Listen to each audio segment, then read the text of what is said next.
Hey everyone, this is Megha. Welcome back to my channel Megha's English Galaxy.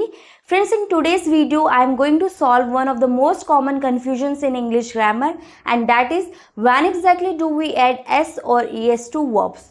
मतलब कि कब हम verbs के साथ s जोड़ेंगे और कब es. फ्रेंड्स, प्रीवियस क्लासेस में मैंने आपको हैव और डू के यूजेस बताए थे, जिसमें मोस्ट ऑफ द स्टूडेंट्स को ये बात तो समझ में आ गई कि जो प्रेजेंट इंडेफिनिट का सिंपल सेंटेंस होता है उसमें हम जो हमारे सब्जेक्ट्स होते हैं ही, शी, नेम, इट या फिर कोई सिंगुलर नाउन, उनके साथ जो वर्ब आती है उसमें एस या फिर ईएस जोड़ते हैं।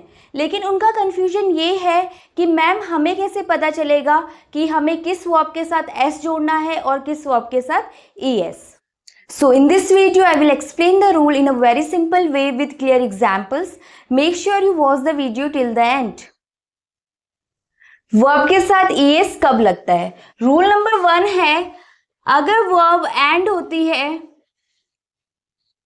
o से, ch, sh, ss, x and z से, तो इसके साथ हम ऐड करते हैं es.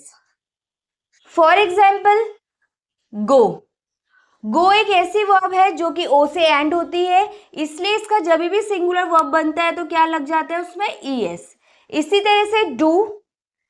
डू भी ऐसी वर्ब है जो कि ओ से एंड होती है, इसलिए इसका भी जो सिंगुलर वर्ब है वो ईएस ऐड करके बनता है.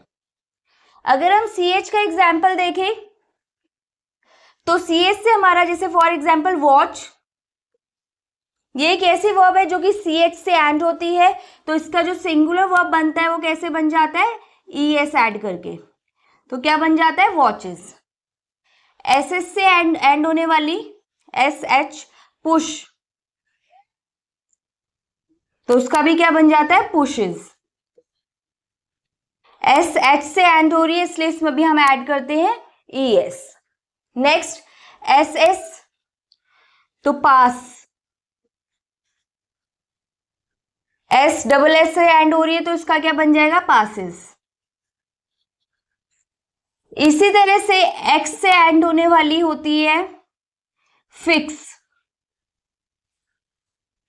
तो उसका जो सिंगुलर वर्ब बनती है वो क्या बन जाती है फिक्सेस. जेड से बज, सिंगुलर वर्ब बनती है इसमें ईएस ऐड करके बजेस. सो फ्रेंड्स, ये आपका फर्स्ट रूल है, आपको इस रूल को ध्यान रखना है ताकि आपका वो डाउट क्लियर हो जाए. सेकेंड रूल है verb ends in consonant plus Y. मतलब अगर कोई वर्ब कॉन्सोनेंट प्लस वाई से एंड होती है तो हम क्या करते हैं उसमें वाई को रिमूव करके उसकी जगह ऐड कर देते हैं IES. फ्रेंड्स, कॉन्सोनेंट क्या होता है? जितने भी लेटर्स होते हैं आपके इंग्लिश में A to Z, उसमें से A-E-I-O एंड यू को अगर हटा देंगे, उसके अलावा जितने भी लेटर्स बचे वो आपके कॉन्सोनेंट होते हैं और इन्हें बोला जाता है वाउल. इसकी प्रोनाउंसिएशन वॉवल नहीं होती, इसकी प्रोनाउंसिएशन होती है वाउल, तो इस बात का भी आपको ध्यान रखना है. तो अगर कोई वर्ब एंड होती है कॉन्सोनेंट प्लस वाई से तो हम उसमें वाई को रिमूव करके उसकी जगह IES ऐड कर देते हैं. फॉर एग्जाम्पल क्राई, यहां ये वर्ब कॉन्सोनेंट आर से और वाई से एंड हो रही है, तो हम इसको कैसे इसका सिंगुलर वर्ब बनाएंगे? वाई को रिमूव करके हमने क्या किया IES को ऐड कर दिया. इसी तरह से ट्राई, तो आपने हमेशा ट्राई का जब भी सिंगुलर वर्ब देखी होगी ट्राई की तो वो ट्राइज होती है, कभी ऐसे नहीं देखा होगा कि हमने एस लगा दिया, दैट इज रॉन्ग.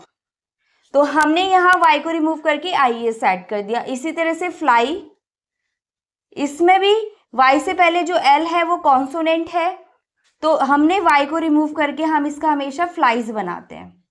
कभी आपने ऐसे नहीं देखा होगा कि ऐसे हमने फ्लाई सिंगुलर वर्ब बनाई फ्लाई से, तो this is incorrect and this is correct.